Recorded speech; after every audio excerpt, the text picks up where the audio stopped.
বাঘটার গা থেকে না অদ্ভুত একটা স্মেল আসছিল, একটা পচা গন্ধ মতো। তো আমি ডান দিকে কি আরেকটা বাচ্চা? তিনটে বাঘ, মানে মা আর দুটো বাচ্চা। আচ্ছা, দেখতে পাচ্ছেন একটা চোখ খারাপ হয়ে গেছিল। তো আমি একটা বাঘ দেখি, এই যে এই বাঘটা। আমাদের কাছে খবর আছে যে তুমি 100 বারের উপরে বাঘ দেখেছো। এর গায়ে কোনো ট্র্যাকিং সিস্টেম লাগিয়ে রেখেছো না? সুন্দরবনে বাঘ দেখা মানে লটারির ফার্স্ট প্রাইজ পাওয়া, আর তার দেখা পাওয়া মানে ভগবানের দেখা পাওয়ার। আর এটাই সাধারণ মানুষের ধারণা, এটাই। আজ পরিচয় করাবো এমন একজনের সঙ্গে যিনি 15 বছর ধরে সুন্দরবনের জল জঙ্গল রহস্যকে নিজের চোখে দেখে এসেছেন, যার ঝুলিতে রয়েছে 100 বারেরও বেশি রয়্যাল বেঙ্গল টাইগার দেখার অভিজ্ঞতা। হ্যাঁ, ঠিকই শুনেছি, 100 বারেরও বেশি। পরিচয় করে দিই মিস্টার সমীর সরকারের সঙ্গে। যারা ওনার সঙ্গে এর আগে ট্যুরে গেছেন তারা তো চিনতেই পারবেন যে উনি কতটা জঙ্গলের প্রতি, সুন্দরবনের প্রতি অভিজ্ঞ। নমস্কার, আমি সমীর সরকার। সমিতা, তোমার সঙ্গে দেখা হয়ে ভালো লাগলো। তো তুমি মোটামুটি ফার্স্ট ট্যুর কবে করেছো সুন্দরবন? আমি সুন্দরবন প্রথমবার যাই 2010 সালে অ্যাজ এ ট্রাভেলার হিসেবে ঘুরতে। ছোটবেলা থেকে বইতে পড়েছিলাম জলে কুমির, ডাঙায় বাঘ। সুন্দরবনের প্রতি একটা ফ্যাসিনেশন ছিলই। তোমার বাঘ দেখার প্রথমবার অভিজ্ঞতাটা কি ছিল? আমি প্রথমবার বাঘ দেখি 2014 সালে। সুন্দরবনের প্রথম বাঘ দেখতে আমার সময় লেগেছিল প্রায় 3 বছর, 2.5 থেকে 3 বছর। মাঝে মাঝে আমি ওয়াচ টাওয়ারের পাশে ওই বাঘের পায়ের ছাপ দেখতাম। তো কিরকম একটা মনে হতো যেন ফরেস্ট ডিপার্টমেন্ট থেকে স্ট্যাম্প মারার মতন করে বেরিয়ে গেছে, আদৌ সুন্দরবনে বাঘ নেই। তো 2014 সালে আমার খেয়াল আছে 17ই আগস্ট, আমরা 2014-তে প্রথম ইলিশ উৎসব করি। আমার খেয়াল আছে 120 জন লোক, 120 জন গেস্ট আমাদের সাথে গেছিল। আমাদের 3টে লঞ্চ ছিল। তার শেষ দিন সুধান্নখালী ওয়াচ টাওয়ার থেকে আমরা বাঘ দেখেছিলাম। বিগ বস বলে একটা বাঘ তখন খুব ফেমাস ছিল। তো সেই বাঘটাকে আমরা প্রায় আধ ঘন্টা 40 মিনিটের উপরে দেখি সুধান্নখালী ওয়াচ টাওয়ার থেকে। অদ্ভুত, টাওয়ারের সামনে যে অবজারভেশন লাইন গুলো আছে সেগুলো একের পর এক ক্রস করছে। ওটাই আমার প্রথম বাঘ দেখা। প্রথমবার ইলিশ উৎসবের ওই ট্যুরটায় যারা যারা ছিল তাদেরও হয়তো এই কথাটা মনে আছে। কে কে গেছিল আমাদের সাথে একটুখানি কমেন্ট করে জানাবেন, তাহলে বেশ ভালো লাগবে। তো সমিতা, তুমি তো এতবার ট্যুরে গেছো, ঠিক আছে, তার মধ্যে আমাদের কাছে খবর আছে যে তুমি 100 বারের উপরে বাঘ দেখেছো। এই যে 100 বারের উপর বাঘ দেখা, এটা কোনো যোগ নয়, ঠিক আছে? তো এই যে দেখেছো, তুমি কি বাঘের গায়ে কোনো ট্র্যাকিং সিস্টেম লাগিয়ে রেখেছো না ফোন দিয়ে রেখেছো যে তুমি ফোন করবে ও চলে আসবে, এরকম ব্যাপারে কোনো একটা তো ট্রিক্স রয়েছে যেভাবে তুমি সার্চ করো বা কিছু, ঠিক আছে? সেটা যদি একটু আমাদের ডিটেলসে বলো। দেখা কোনো ম্যাজিক নয়, বা বাঘ দেখার জন্য কোনো মোবাইল নেটওয়ার্ক, বাঘের সাথে কানেকশন হওয়া জরুরি নয়। জরুরি হচ্ছে যে জঙ্গলকে ভালোবাসা এবং বাঘ দেখার সঠিক ইচ্ছা। ফটোগ্রাফি ট্যুরে তো আমি যখন যাই তখন তো বাঘ দেখি। তাছাড়াও প্রচুরবার এমন হয়েছে জেনারেল ট্যুরে, যেটা 3 দিনের ট্যুর, যার মাঝখানে একটা দিনই জঙ্গল হয়। তো তার মধ্যেও আমরা টুরিস্টকে কনভিন্স করিয়ে যেসব জায়গায় বাঘের দেখতে পাওয়ার সম্ভাবনা থাকে এবং বাঘের পাদমার্ককে ফলো করে আমরা বাঘ অনেকবারই দেখেছি। তো তুমি তো ফটোগ্রাফি ট্যুরে এমনি বাঘ দেখাই যায়, ঠিক আছে? এই যে বললে জেনারেল ট্যুরে বাঘ দেখেছো তুমি, তো সেটা কিভাবে, সেটা যদি কিছু অভিজ্ঞতা বলো। আমি বললাম যে 2014-তে ইলিশ উৎসবে দেখেছিলাম, সেটা তো সেটা ছাড়াও আমি আর একটা বলি, 2015-র কাছাকাছি আমি একটা বাঘ দেখি, এই যে এই বাঘটা। এটা সম্ভবত ডিসেম্বর বা জানুয়ারি মাসে দেখেছিলাম, আমার এক্সাক্ট খেয়াল নেই। তো এই বাঘটাকে নান্টু বলে বিখ্যাত, এই বাঘটা, বা বিগ মেলও বলা হয় এই বাঘটা। তো আমার খেয়াল আছে ওই ট্যুরে আমাদের টোটাল 2টো বোট ছিল। একটা বোটে আমি ছিলাম অ্যাজ এ ট্যুর ম্যানেজার হিসেবে, আর একটা বোটেও আয়োজন ছিল। তো যেহেতু আমার নিজের ইন্টারেস্ট আছে বাঘ দেখার প্রতি, তো ওই বোটটা যে রুটটা আছে সেই অনুযায়ী যাচ্ছিল। কিন্তু আমি ওই রুটটার বাইরে গিয়ে আমি সেই সময় আমার কাছে ইনফরমেশন ছিল যে ওখান থেকে গাইড থেকে, যে লাস্ট টাইম নান্টু, পীরখালি 6 বা এই ধরনের আশেপাশে জায়গায় কিছুবার জাস্ট কিছুদিন আগে দেখা গেছে। তো আমি জাস্ট ওখানে সামনের খালগুলো চেক করতে গেছিলাম যে কিছু ফ্রেশ বাঘ আছে কিনা। হট করে দেখি আমাদের বোটম্যান ছিল একটা ছেলে, খেয়াল আছে জয় বলে। তো সে হট করে বলে উঠলো যে সুবিধা বাঘ সামনে। তো আমরা বাঘটাকে ফার্স্টে দেখি, কিন্তু বাঘটা হারিয়ে যায়। তারপরে আমি আস্তে আস্তে সেই খালগুলোকে চেক করে পায়ের ছাপ দেখে দেখে তারপরে আমরা গিয়ে নান্টুকে ট্র্যাক করি, এবং প্রায় আমরা 1 ঘন্টার উপরেই বাঘটা দেখেছিলাম। তো এটা হচ্ছে প্রথম অভিজ্ঞতা। আর তারপর একটা মজার ব্যাপার হয়েছিল অদ্ভুত, মানে তখন আমাদের একদিন জঙ্গল সাফারি হতো না, 2 দিন সাফারি হতো। তো ওটা দেখেছিলাম সেকেন্ড দিন যখন মানে সবাই শুনলো যে এই বোটটা থেকে বাঘ দেখেছে, তো থার্ড দিন কি করেছে, মানে জেটি থেকে লোকজন যখন মানে যে যার বোটে উঠছে, আমাদের যে নিজস্ব লঞ্চটা আছে সেটাই সবাই মিলে উঠতে শুরু করছিল, বলছে এখানে গেলে নাকি বাঘ দেখা যায়। তো আমি তাদেরকে বললাম যে কোনো অসুবিধা নেই, আপনি আপনাদের মানে হচ্ছে যে বোটটায় থাকুন, আমি ওই বোটে যাচ্ছি। দেখার পরে চেষ্টা করেছিলাম, কিন্তু বাঘ তো এরকম নয় যে ইচ্ছা করলেই দেখা যাবে। মানে আমি বাঘ দেখার জন্য চেষ্টা করতে পারি, তার রেজাল্ট আসতে পারে, কিন্তু 100% কিছু গ্যারান্টি নয়।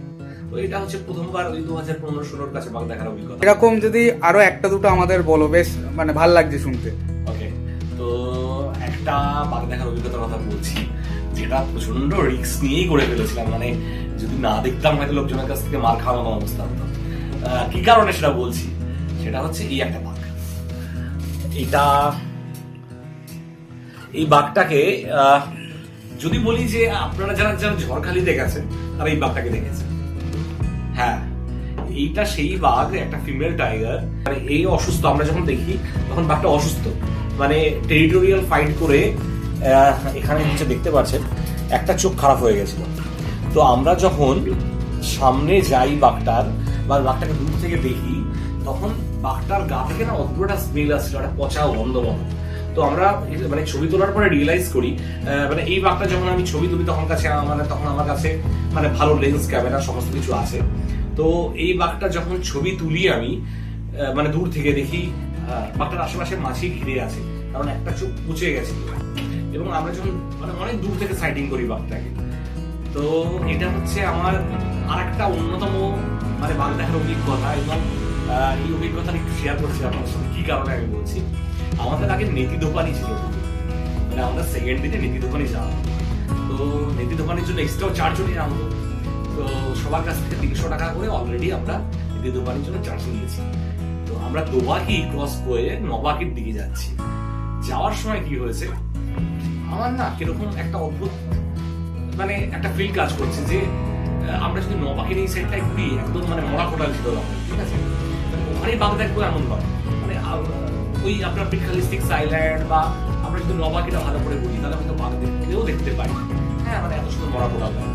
তো আমি রিস্ক নিয়ে লোকজনকে কনভিন্স করতে শুরু করি যে স্যার ম্যাডাম, আপনারা কি জঙ্গলটা ভালো করে ঘুরতে চাইছেন, আমি জানি আপনারা তো নেতি দোকানের জন্য 300 টাকা করে দিয়ে দিয়েছেন, এবং অলরেডি আমরা পারমিট বানিয়ে ফেলেছি, সেই টাকাটা হয়তো ফেরত পাবো না, কিন্তু আপনারা যদি জঙ্গলটা ভালো করে করেন তাহলে কিন্তু বাঘ দেখার চান্সেস কিন্তু অনেকটা হলেও বাড়তে পারে। তো সবাই মোটামুটি 30-35 জন, আমার খেয়াল আছে, একটা বড় লঞ্চ ছিল, 30-35 জন ছিল। তো সবাই অদ্ভুতভাবে রাজিও হয়েছে। তো রাজি হয়ে যাওয়ার পরে আমি তখন বাঘ মানে খুঁজতে শুরু করি। তো বাঘের পায়ের ছাপ এদিক ওদিক দেখছি, দূর থেকে দেখি একটা গাছের নিচে একটা হলুদ রঙের একটা মানে কিছু একটা দেখা যাচ্ছে। আমি ক্যামেরাটা নিয়ে জুম করে ভালো করে দেখছি, দেখার পরেও সেটাকে আবার জুম করে দেখছি, দেখার পরে দেখলাম হ্যাঁ একটা বাঘ বসে আছে আমাদের থেকে প্রায় অনেকটা দূরে। আমরা যখন আস্তে আস্তে আস্তে আস্তে বাঘের কাছে যাই, যাওয়ার পরে বাঘ রীতিমতন সেখান থেকে আমাদের সামনে জলে নেমে আসে, সাঁতরে নদী পার করে এবং পরে চলে যায়। তো বাঘটা অসুস্থ ছিল এবং আমরা ফরেস্ট ডিপার্টমেন্টকে সে ব্যাপারে মানে ইনফর্ম করি। পরবর্তীকালে এই বাঘটাকে ট্রাঙ্কুলাইজ করে মানে ঝড়খালি নিয়ে যাওয়া হয়। তো সুমিতা, তুমি যে এই বাঘটা বলছো যেহেতু অসুস্থ ছিল, তো ওর তো মনে হয় সাঁতার কাটতে অসুবিধা হবে, তো মোটামুটি কতক্ষণে সাইটিং দিয়েছিল? এটা প্রায় 8 ঘন্টার উপরে সাইটিং দিয়েছিল। তার কারণ মানে বসেছিল খানিকক্ষণ। এবার আমরা যাওয়ার পরে না, ও জঙ্গলের দিকে পালিয়ে না গিয়ে ও উল্টে, মানে আমরা কিন্তু একদম সামনাসামনি যাইনি, আমাদের স্পেস দিচ্ছিলাম। তো বাঘটা খানিকক্ষণ পরে জলে নামে, আমাদের সামনে থেকে পার হয় সাঁতরে, এবং তারপরে আস্তে আস্তে ল্যান্ডে উঠে যায়। এবং যেহেতু অসুস্থ ছিল, স্পিডে সাঁতার কাটছিল না, স্লো যাচ্ছিল, এবং ও আস্তে আস্তে মানে উঠে যায়। এবং মানে উঠে যাওয়ার পরে যে পালিয়ে যাচ্ছে এমন নয়, খানিকক্ষণ দাঁড়িয়ে আমাদের দিকে দেখে। তো হ্যাঁ, এটা একটু বলে দিয়ে, বাঘ দেখার সময় না আপনারা কেউ চেঁচামেচি করবেন না, এবং যথেষ্ট মানে যে বোটম্যান থাকবে না তাকে বলবেন একটু দূর থেকে দেখতে। আজকে দেখবেন আমাদের সবার ক্যামেরায় বা মোবাইলে জুম হয়, তো একটু দূর থেকে দেখলে আপনারাও মানে বেশিক্ষণ দেখতে পারবেন। মানে বাঘ চাইলেও সময় নিয়ে দেখা যেতে পারে। একদম। আচ্ছা, আর তুমি যে এই ফটোটা দেখালে তোমার তোলা, আমার যতটা আইডিয়া আছে, আমি এই ফটোটা এর আগে আমি দেখেছি। তোমার এই ফটোটা মেবি কোন একটা ম্যাগাজিনে হ্যাঁ, করা এখন দেওয়া আরণ্যক হয়েছিল। বলে একটা ম্যাগাজিন আছে যার কভার পেজ আছে। হ্যাঁ, রাইট। আর আর যদি তোমার কাছে কোনো ভালো গল্প থাকে যদি একটু শোনো। না অ্যাকচুয়ালি বাংলা দেখার মানে গল্প ভিডিও আমার ছবিতে অনেক আছে, তো সেগুলো মানে এতগুলো দেখাতে গেলে না ভিডিও অনেক লম্বা হবে। তো আমি লাস্ট একটাই বলি, ঠিক আছে? এই হচ্ছে আমার লাস্ট বার মানে লাস্ট ইলিশ উৎসবের ফার্স্ট ট্যুর এটা। যারা যারা গেছিল তারা মানে কমেন্ট তোমার, করবেন। এই ডান দিকে ভিডিওটাতে। কি আরেকটা বাচ্চা? 3টে বাঘ, মানে মা আর 2টো বাচ্চা। সরি, হ্যাঁ হ্যাঁ, হ্যাঁ, মা আর 2টো বাচ্চা, বাহ। সামনে একটা ফিমেল, পিছনে একটা মেল। তো মা আর 2টো বাচ্চা, এই বাঘটা আমি দেখেছি লাস্ট ইয়ারে। মানে তারপরে ফটোগ্রাফি ট্যুরে তো অনেক মানে পেয়েছি, লাস্ট ইয়ার 2025-এর ইলিশ উৎসবে এই বাঘটা আমরা দেখেছিলাম। আপনাদের মধ্যে যারা যারা এই বাঘটি দেখেছেন একটু কমেন্ট করবেন এখানটায়, ঠিক আছে? তো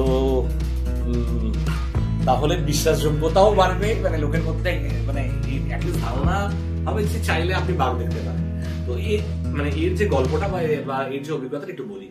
সেই ট্যুরটায় মানে যেটা প্রথম ট্যুর ছিল ইলিশ উৎসবে 2025-এর, তো ওই দিন ছিল মরাগড়। তো আমিও মানে ব্যাগ ট্যাগ নিয়ে ক্যামেরা নিয়ে গুটিয়ে মানে সরি, তো আমিও ক্যামেরা নিয়ে বাড়ি মানে বাড়ি থেকে রওনা হয়েছি সুন্দরবনের উদ্দেশ্যে। মরাগোডাল আছে, তো যদি একটু ভালো করে ঘুরি চলবো তো বাঘ দেখার চান্সেস বাড়ে। তো রীতিমতন আমি যেভাবে করি ট্যুরের সেকেন্ড দিনই সবাইকে বলি যে আপনারা কি জঙ্গল ঘুরতে ইন্টারেস্টেড না শুধুমাত্র ওয়াচ টাওয়ার করে চলে যাবেন বাড়ি? তো সবাই বলে না না মানে জঙ্গল ঘুরবো। খানিকক্ষণ পরে আমার কাছে একটা ফোন আসে, একজন গাইড ফোন করে যে দাদা এখানে কিন্তু বাঘের স্পট হয়েছে। তো আমরা তখন কোনো কিছু সমস্ত কিছু ভুলে গিয়ে জাস্ট সেদিকেই যাচ্ছি, মানে যেখানে বাঘটা পাওয়া গেছে। তো যাওয়ার পরে দেখি 7-8টা বোট আরো দাঁড়িয়ে আছে। তো বাঘ পাওয়া গেছিল কিন্তু বাঘ চলে গেছে। তো তখন মানে বাঘটা ছিল বড় মা বলে একটা বাঘ আছে, সেই বাঘটা বড় মার মুভমেন্ট মোটামুটি আমি জানি যে কোন দিকটা হতে পারে। ওখানকার যারা গাইড ছিল তারা তো অবশ্যই অভিজ্ঞ, আমার থেকেও বেশি অভিজ্ঞ। কিন্তু আমার কেন একটা মনে হচ্ছিল যে এতগুলো বোর্ড দাঁড়িয়ে আছে, তো সাথে বাচ্চা আছে, তো নিশ্চয়ই কোনো সেফ প্লেস দিয়ে বেরোবে। তো আমি আমাদের বোটম্যানকে বলি না চলো সামনে গিয়ে দেখবো। তো সামনে যখন যাই দেখি 3টে মূর্তির মতন বাঘের স্ট্যাচুর মতন দাঁড়িয়ে আছে বাঘ। আমাদের ফেসবুক পেজেও আছে তার ভিডিওগুলো, আমি অবশ্যই মানে আপনাদের এখানে মানে ভিডিওগুলো শেয়ারও করে দেবো। তো এটা হচ্ছে আমার আরেকটা ভালো দেখার অভিজ্ঞতা। এটা আমার মানে কি বলবো, ওয়ান অফ দ্য সুন্দরবনের বেস্ট ফ্রেম, যেন পুতুলের মতন, যেন ফ্রেমের মতন সাজিয়ে বসিয়ে রেখেছে বাঘগুলোকে। তো এটা আমার একটা খুব কাছের ছবি। সুমিতা, তুমি যে এতগুলো সাইটিং করেছো এতগুলো, তো এগুলোর টিপস কি? মানে এই যে তুমি বললে পাক দেখেছো বা এগুলো যেরকম, এগুলোর আমি একটা কথা বলি। তো আমরা এইটা নিয়ে না আলাদা করে একটা ভিডিও বানাই, যেখানে আমরা মানে সুন্দরবনে বাঘ দেখার আদর্শ সময় কখন, শুধু বাঘ নয়, সুন্দরবনে ওয়াইল্ড লাইফ দেখার বা আপনার পাখি দেখার বেস্ট টাইম কখন, মানে এগুলো নিয়ে একটা মানে বিস্তারিত আলোচনা করবো, ঠিক আছে? এবং সবশেষে সবাইকে জানাই যে সুন্দরবন কিন্তু কোনো পিকনিক স্পট নয়, এটা বায়োডাইভার্সিটি হটস্পট। সুন্দরবন মানে কি বলবো, প্রকৃতির জেম। মানে সুন্দরবনকে রক্ষা করতে পারলে মানে আমরা বাঁচবো, মানে সুন্দরবনে বাঘ বাঁচলে আমরা বাঁচবো। তো সুন্দরবনকে কখনোই পিকনিক স্পট হিসেবে ট্রিট করবেন না। সুন্দরবনে যান ওয়াইল্ড লাইফের জন্য, জঙ্গলের জন্য। তো ঠিক আছে, নমস্কার সবাইকে। পরবর্তী ভিডিওতে আসছি আমরা সুন্দরবনে কি করে বাঘ দেখা যায়, কি করে আপনি 3 দিনেও বাঘ দেখার সম্ভাবনাকে অনেকটা বাড়িয়ে তুলতে পারবেন, সেই সমস্ত ভিডিও। Thank you Sumita.